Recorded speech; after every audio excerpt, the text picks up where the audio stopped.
In this video, I am talking about how to arrange a date and a day on your Excel page. Now type any date on your Excel cell. Okay, it's done. Now you have to drop down the cell and it will be auto arrange. If you did not get auto arrange, now go to autofill option. Here you have to choose any one format, which one you have to need. Now I am changing the date format. Just right click on the any cell, then go to format cell.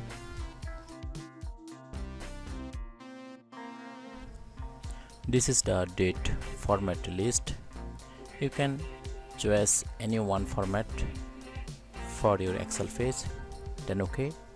Now the date format is changed, then again drop down, then all of the date format will be changed. Now let's see how to add a days. Now type here equal text, then first bracket, then there is a value which is the date cell.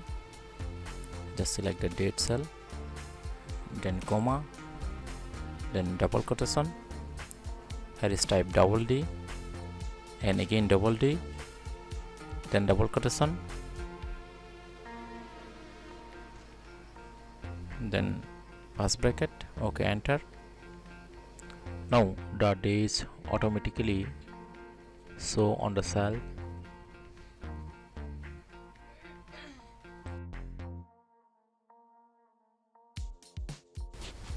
Thanks for watching.